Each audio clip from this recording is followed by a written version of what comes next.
Wheat actually क्या होता है, ये एक बिल्ड टूल होता है। क्या होता है? एक बिल्ड टूल। मतलब ये प्रोजेक्ट को बनाने का एक रेडीमेड टूल होता है जो आपको एक स्टैंडर्ड अप्रोच को फॉलो करते हुए प्रोजेक्ट को बनाता है, जिससे प्रोजेक्ट जो है वो ज़्यादा फास्ट होता है, ज़्यादा रिलायबल होता है, ज़्यादा मॉड्यूलर होता है। क्योंकि अभी आपने रिएक्ट में देखा कि मान लो मुझे एडमिन पैनल का पूरा अलग सेक्शन करना है, यूजर पैनल का अपना अलग करना है, तो मॉड्यूलर यदि प्रोग्रामिंग करना है तो आप रिएक्ट में नहीं कर सकते हो। रिएक्ट में सभी चीज़ें आपको ऐसा फील होगा जैसे आप एक ही जगह मैनेज कर रहे हो। तो और आजकल क्या है, सिक्योरिटी कंसर्न से बहुत सारी चीज़ें, बहुत सारे एक्स्ट्रा चीज़ें भी मार्केट के अंदर क्या है रेज हो रही है, थर्ड पार्टी कुछ लाइब्रेरी जो मॉड्यूलर प्रोग्रामिंग को ज़्यादा सपोर्ट करती है। ठीक है। तीसरा ये है कि आप वीट के थ्रू एक तरह से देखा जाए तो जो ब्राउज़र होता है वो भी ज़्यादा फास्टर काम करता है, मतलब बहुत ज़्यादा फास्ट रेंडरिंग करता है as compare to normal React. इसलिए कंपनी किसको प्रीफर कर रही है? वीट। बाकी है वही जो आपने क्रिएट रिएक्ट ऐप से कंपोनेंट बनाया है, लगभग लगभग वही है, बस थोड़ा बहुत सिंटेक्स पैटर्न में क्या है चेंजेस है, बाकी कंट्रोल अनकंट्रोल जितना पड़ा है सब वही है। ठीक है। बस इसका बिल्ड टूल मतलब प्रोजेक्ट बनाने का तरीका अलग है। ठीक है, तो लिख लो। नहीं, फ्रेमवर्क नहीं कह सकते ये, this is a not a framework, ये बता रहा हूँ अभी, दिमाग में डालना फ्रेमवर्क हर किसी को मत बोला करो। लाइब्रेरी भी नहीं है। लाइब्रेरी भी नहीं है, सिर्फ ये बिल्ड टूल है। ना तो ये फ्रेमवर्क है, ना तो ये लाइब्रेरी है, ये एक बिल्ड टूल है, मतलब बनाने का एक टूल है। लिखो। तो सर इससे रिएक्टिव बनता है, कोई दूसरी एप्लीकेशन भी बनती है? व्यू जेएस भी बना सकते हो, बहुत सारे एप्लीकेशन बना सकते हो इससे, व्यू भी बना सकते हो, नेक्स्ट जेएस का इन्वायरमेंट, मतलब इन्वायरमेंट बनाने का टूल है। लिख लो। वीट इज़ अ मॉडर्न, ये कोई फ्रेमवर्क नहीं है, अभी इस क्लियर कर रहा हूँ। टूल और फ्रेमवर्क में डिफरेंस पता नहीं, जैसे एक्लिप्स हो गया, इंटेलिजे हो गया, ये सबसे अच्छा तरीका है। जैसे आप spring.io करके एक वेबसाइट है, वहाँ से आप स्प्रिंग के प्रोजेक्ट बना लेते हो। मैवेन हो गया, क्या हो गया? मैवेन। तो मैवेन क्या है आपका जावा में, एक जैसे बिल्ड टूल है, वो भी एक प्रोजेक्ट मैनेजमेंट टूल ही तो है। ठीक है। तो wheat is a modern build tool. मतलब आप समझ लो मैवेन के थ्रू प्रोजेक्ट बना रहे हो। अभी आपने कैसे प्रोजेक्ट बनाया था? नॉर्मल प्रोजेक्ट बनाया था। तो वही जैसे जावा में आप ऐसे इसको रिलेट कर सकते हो कि नॉर्मल प्रोजेक्ट बनाना और मैवेन के थ्रू प्रोजेक्ट बनाना था। अब ये कौन सा प्रोजेक्ट बना रहे हो? मैवेन, जो जावा वाले हैं। Vite is a modern build tool that makes React apps extremely fast, extremely fast with instant reload, मतलब ये बहुत ज़्यादा फास्ट है, with instant reload and optimized builds. इसलिए आप अपने रेज्यूमे में दोनों लिख देना कि आपको क्रा बेस प्रोजेक्ट का भी नॉलेज है और आपको वीट बिल्ड टूल्स का भी नॉलेज है। ठीक है। कि कुछ लोग, आपको पता चला कोई स्टार्टअप है और आपको भी लोग सीधे डिमोटिवेट ही कर देगा, अरे आपने तो क्रा पढ़ा है, ये तो आउटडेट है, जबकि ऐसा नहीं, दोनों में काम चल रहा है। इंडस्ट्री दोनों में काम कर रही है, क्रा में भी काम कर रही है और इसमें भी कर रही है। ठीक है, क्योंकि ये प्रोजेक्ट ही तो बनाएगा, बाकी अंदर का कोड तो वही करना है, ये तो सिर्फ आपको प्रोजेक्ट का एक यूनिट बना करके दे देगा। ठीक है, जैसे अपन N P X create react app और ऐप नेम लिखते थे, अब आपको N P X create react app और ऐप नेम नहीं लिखना है रिएक्ट के प्रोजेक्ट बनाने के लिए। अब आपको क्या यूज़ करना है इसकी जगह में? N P M create Vite at the rate latest, latest मतलब लेटेस्ट वर्जन, और यहाँ पर आपको प्रोजेक्ट का नाम या ऐप का नाम लिख लो, सिंटेक्स। एन पी एम है, एन पी एम ही। एन पी एम और एन पी एक्स में क्या डिफरेंस होता है?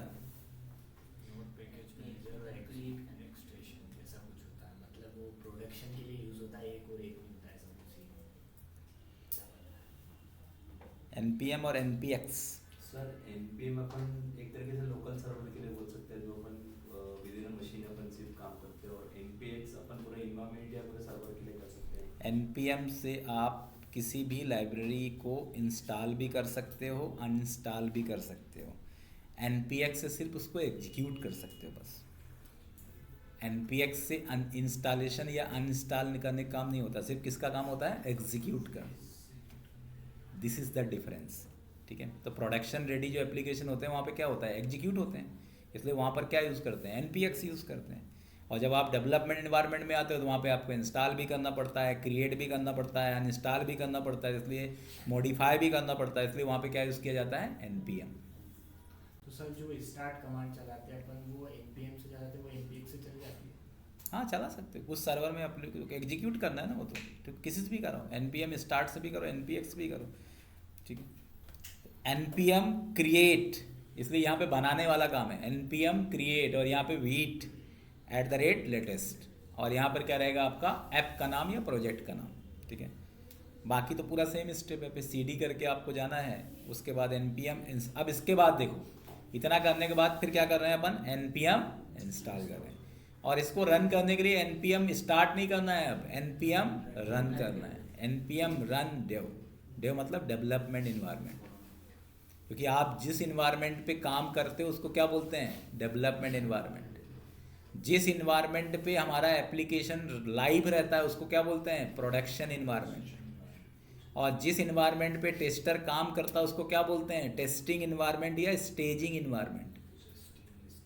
सर ये npm इंस्टॉल क्यों किया, मतलब पहले क्रिएट करने के बाद उसके अंदर के जितने भी लाइब्रेरीज हैं उन सभी को क्या करेगा, मैनेज कर लेगा, ठीक है। नोट पैकेज मैनेजर के अंडर में उसको क्या करेगा, मैनेज कर लेगा, क्योंकि ये सिर्फ लाइब्रेरी ला के रखेगा, अब उसको वापस से क्या करना पड़ेगा, उसको इंस्टॉल भी तो करना पड़ेगा ना, इसलिए इस तरीके से आपको प्रोजेक्ट स्ट्रक्चर मिलेगा। देखो मतलब एसआरसी के अंदर पहले क्या मिलेगा, कंपोनेंट्स। अभी तक आपको क्या मिलता था, एसआरसी के अंदर डायरेक्टली क्या मिलता था, सीधे फाइल मिलता था, ठीक है। रिडक्स की बात नहीं, अब रिडक्स भी अपन मैनुअली बनाते थे, तो यदि आप वीट यूज़ करते हो तो आपको बिना रिडक्स के भी आप एक मॉड्यूलर प्रोजेक्ट बना सकते हो। अभी क्या होता था कि यदि मॉड्यूलर प्रोजेक्ट बनाना है हमें क्या यूज़ करना पड़ता था, रिडक्स यूज़ करना पड़ता था, जो थोड़ा कॉम्प्लिकेटेड भी है, ठीक है। इसलिए आपको रिएक्ट का ही यूज़ करके आप क्या बना सकते हो, मॉड्यूलर प्रोजेक्ट बना सकते हो, किसके थ्रू, वीट के थ्रू, ठीक है।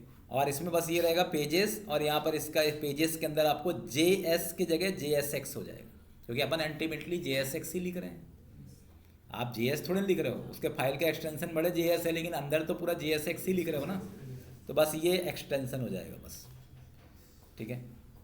और इस तरीके से देखो है पूरा वही सेम, कुछ नया नहीं है कि बिल्कुल डर मत जाना कि ये बिल्कुल नया फ्रेमवर्क हो गया या नया लाइब्रेरी हो गया, ना तो ये लाइब्रेरी है ना तो ये फ्रेमवर्क है, ये सिर्फ प्रोजेक्ट बनाने का टूल है।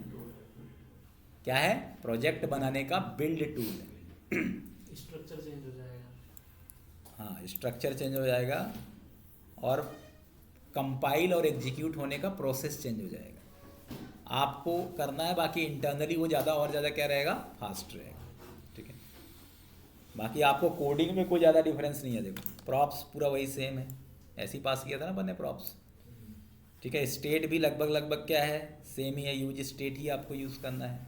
कंडीशनल रेंडरिंग वही सेम ही है जैसा अपन किस में यूज़ करते थे, रिएक्ट के अंदर। लिस्ट रेंडरिंग भी सेम है, मैप का यूज़ ऐसे ही करना है आपको, कुछ नया नहीं है। स्टाइलिंग, ठीक है, यूज़ ग्लोबल CSS का वही सेम, स्टाइलिंग में भी कोई दिक्कत नहीं है, ठीक है। बिल्ड का प्रोडक्शन के लिए npm रन बिल्ड, उसमें भी वही चलता है, ठीक है। फास्टर देन क्रा, जो आप यूज़ करते हो उसको क्रा मतलब क्रिएट, बहुत बड़ी चीज़ नहीं है क्रा, क्रिएट रिएक्ट ऐप।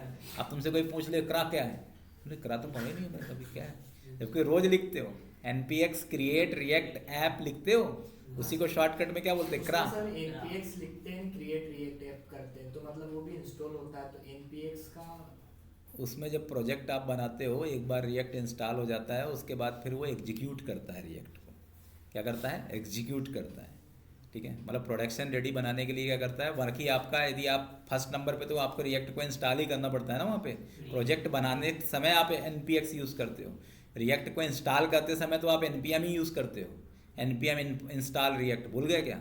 उसमें 2 स्टेप होते हैं, पहले रिएक्ट इंस्टॉल होता है फिर प्रोजेक्ट बनता है।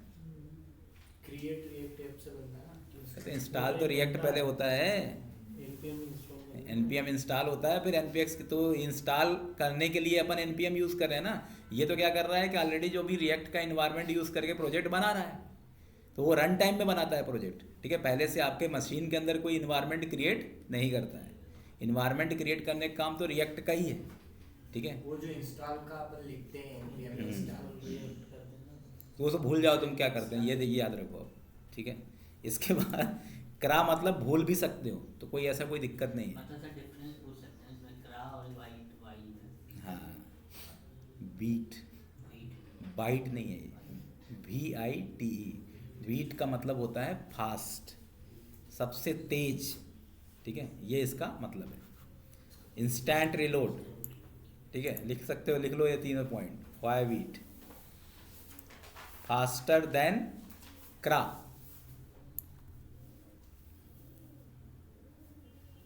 मतलब स्प्रिंग एमबीसी और स्प्रिंग बूट की जैसा समझ सकते हो। स्प्रिंग बूट ज़्यादा फास्ट है एज कम्पेयर टू एमबीसी,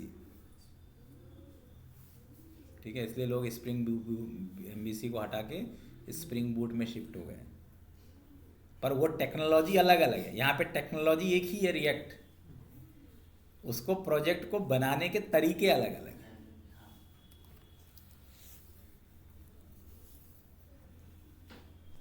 मतलब कंपनी अलग अलग है। जैसे सबसे अच्छा एग्जांपल आप समझ सकते हो मारुति बलेनो, और ये कौन सी कंपनी है वो?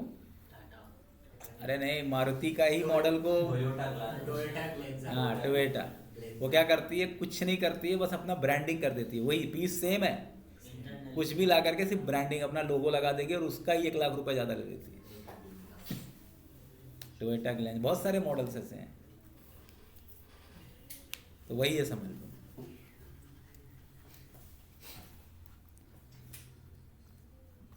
ठीक है, तो इसको भी बना के देख लीजिए। साइज भी कम घेर थी सर, स्मॉलर ब्रेंजा।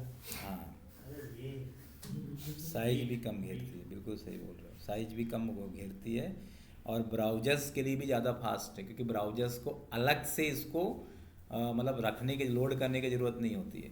ठीक है, जैसे वो जो रिएक्ट एप्लीकेशन है उसको अलग से ब्राउजर क्या करता है, रिलोड करता है, फिर प्रोसेस करता है। ये डायरेक्ट क्या है, एग्जीक्यूट होता है।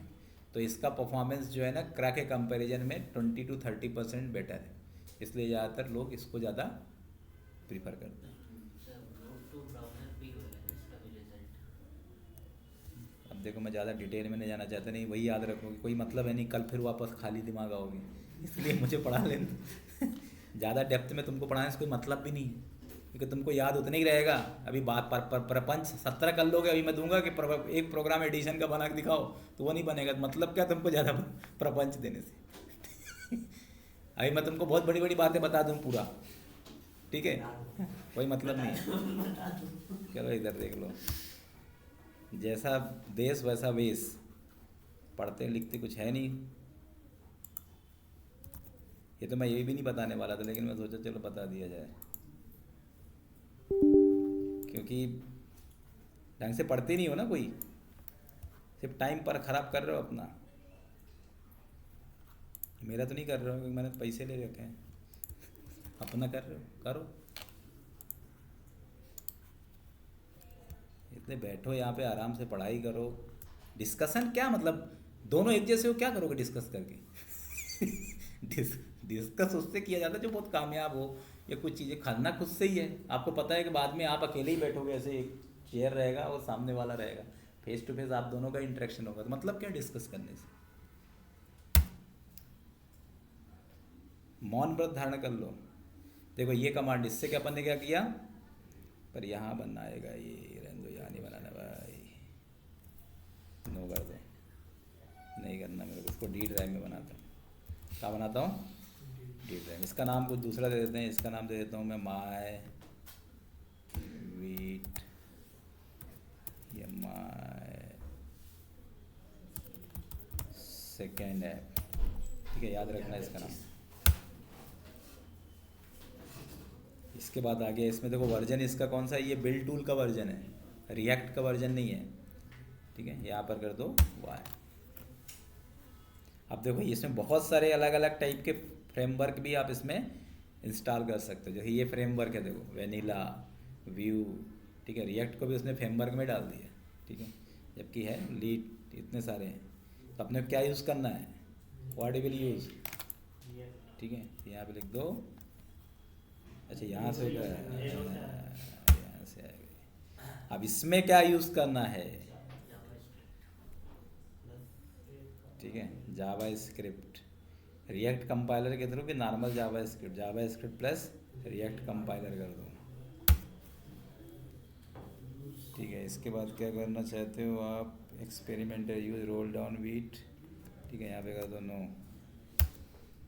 Install with npm and start now, ठीक है, यहाँ पे कर दो यस। थोड़ा इंटरफेसिंग भी अच्छा है इसका। यूज़ किया है किसी ने इसको? इसने तो क्या तो पहले पढ़ लेता था? यूट्यूब से पढ़ता होगा ना? हाँ, ये करके देखा बस वो छोड़ दिया। अब फिर स्क्वायर का प्रोग्राम नहीं बन रहा है, इसीलिए बोल रहा हूँ जितना क्या मतलब फिर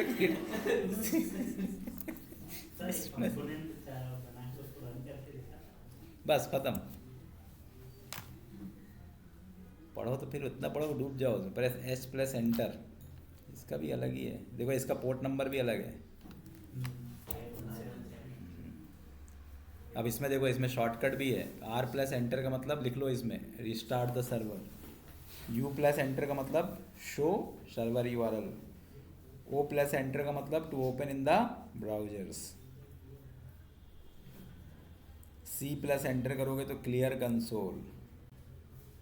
क्यू प्लस एंटर करोगे तो क्विट हो जाओगे। कंट्रोल से एंटर किया करो इससे तो होता है, कंट्रोल से तो कैंसिल सर्वर बंद हो जाता है सर।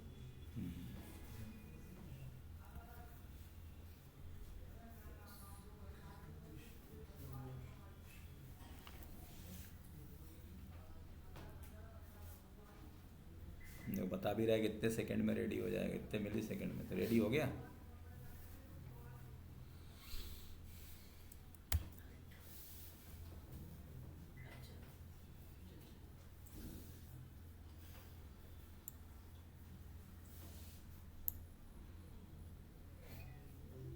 अपन कर देते हैं ओ प्लस एंटर।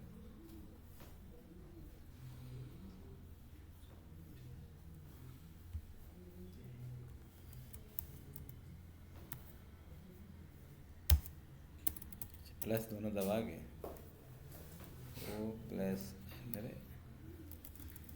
सर हो गया ना तो सर्वर स्टार्ट है, मतलब ब्राउजर में ओपन हो जाना चाहिए ना। खुल गया? हो गया? कौन सा हो रहा है? अच्छा ये वाले, ये आ गया।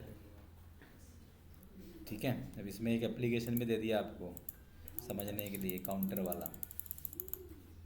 आप इसको चला करके समझ सकते हो कि कैसे डिज़ाइन होता है।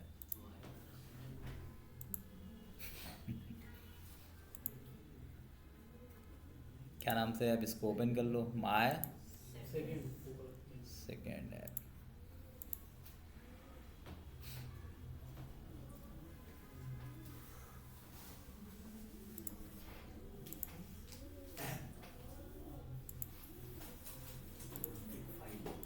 देखो इसके अंदर स्ट्रक्चर वही है, JSX CSS ऐप, मतलब हर जगह उसने JSX CSS इस तरीके से इसने मैनेज कर दिया। ठीक है, ये ऐप डॉट JSX फाइल बना के रखा है, ये पूरा सेम है। हाँ, नाम तो उसमें भी कुछ भी कर सकते हो, उसमें ऐसा कोई फिक्स नाम नहीं है। बस इसके अंदर जो मेन डॉट JSX है, ठीक है, इसके अंदर सीधा पूरा देखो यहाँ पे क्या रहा है, यहाँ पे थोड़ा सा सिंटेक्स क्या चेंज है। उसमें react dot create react element करके एक प्रीडिफाइंड मेथड यूज़ करता है।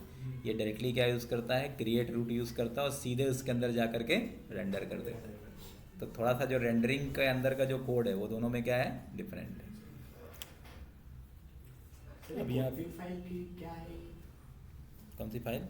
ये ESLint क्या config.js? वो ESLint एक अलग से टूल है, ठीक है, डिबगिंग टूल होता है उसके लिए। तो ये इसमें काम की है कि कोई काम की नहीं है।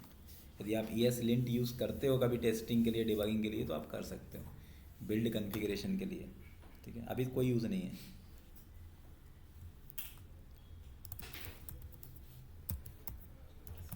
JSX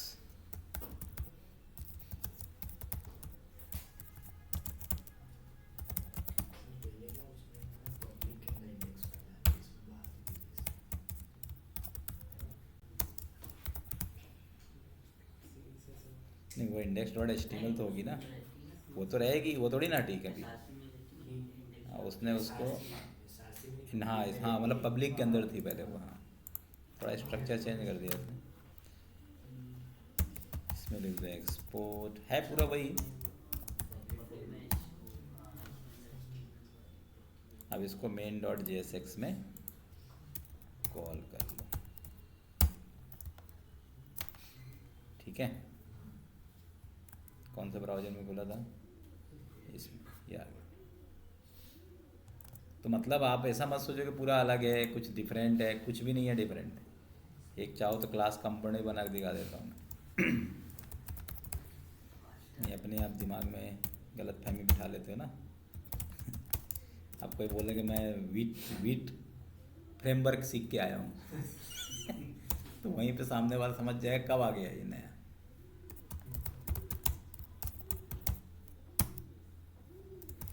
इसमें भी डायरेक्टली कंपोनेंट भी लिख सकते हो डायरेक्ट, ठीक है। इसमें क्या रहेगा? कंस्ट्रक्टर, ठीक है। कंस्ट्रक्टर में प्रॉप्स, सुपर प्रॉप्स लिखना ऑप्शनल होता है, ऐसा कोई ज़रूरी नहीं होता कि आपको लिखना ही है।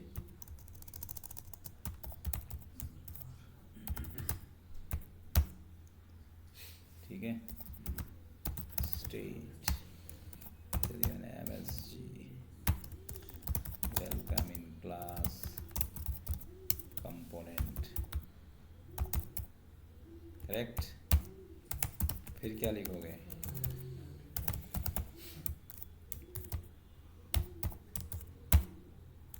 फिर क्या लिखोगे?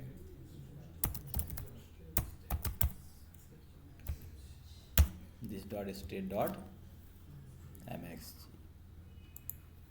तो पूरा कोड जो आपने लिखा पूरा वैसे ही आप इसके अंदर लिखोगे, बस इंटरनल प्रोसेस में डिफरेंस है, ठीक है। बाकी आपके कोड स्ट्रक्चर, बस फाइल का नाम आपको क्या बनाना है? JSX। बस इस चीज़ को आपको ध्यान रखना है। और यहाँ पर इंडेक्स की जगह में उसने नाम कर चेंज कर दिया, मेन कर दिया।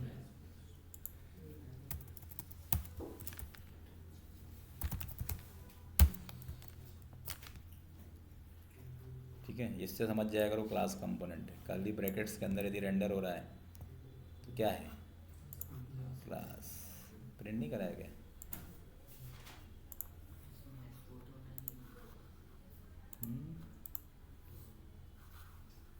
Welcome dot JSX।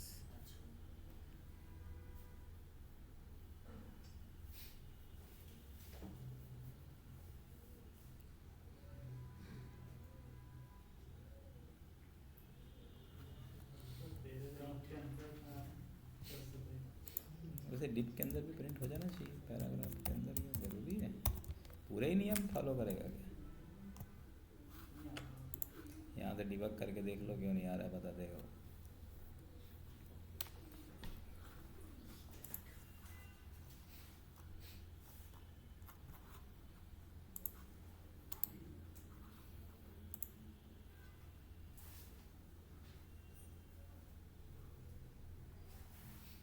इसमें बता रहा है ये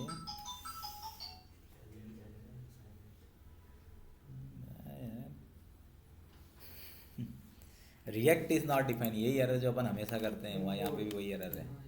क्या है?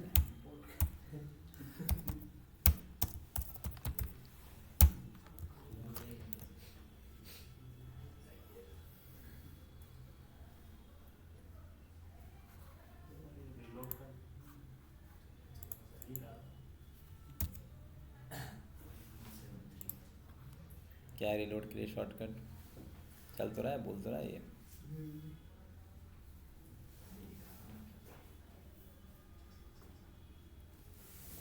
NPM रद्द देव कर दिया करो।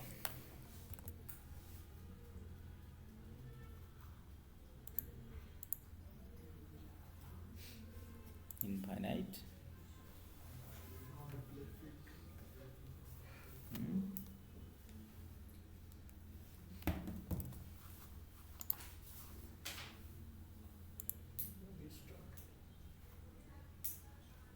वो तो अलग ही है, ये उसकी समस्या है। इसकी क्या बोल रहा है? Page reload, terminate batch, yes. क्या नाम है प्रोजेक्ट का? CD। तो यहाँ से भी कर सकते हो, ऐसा जरूरी नहीं है कि यही कमांड प्रॉम्प्ट यूज़ करना है। मैंने कर दिया तो ठीक है, ये वाला टर्मिनल से भी कंट्रोल पूरा कर सकते हो।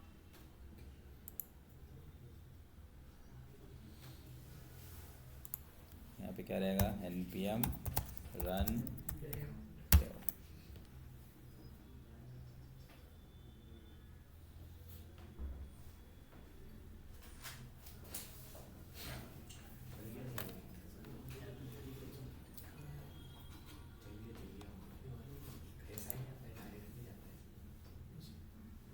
हाँ ठीक है, सभी कर ये आ गया। वेलकम इन क्लास कंपोनेंट, ठीक है। तो मतलब इसमें इतना ज़्यादा कोई अलग से कुछ डिफरेंस नहीं है, बस जो इंटरनली डिफरेंस था जो मैंने बताया आपको कि इसके अंदर का जो प्रोसेसिंग है उसी के अंदर क्या है मेनली डिफरेंस है। बाकी ये जो ट्यूटोरियल मैंने बनाया है, आप शिवा ट्यूटोरियल्स में चले जाना, जितने एग्जाम्पल है मतलब वही रिएक्ट वाले एग्जाम्पल ही हैं, कोई अलग एग्जाम्पल नहीं है इसमें, तो उस वहाँ से आप देख करके चला सकते हो, बाकी वही है सिर्फ। करेक्ट। इसको लिखो, व्हाट इज रिडक्स।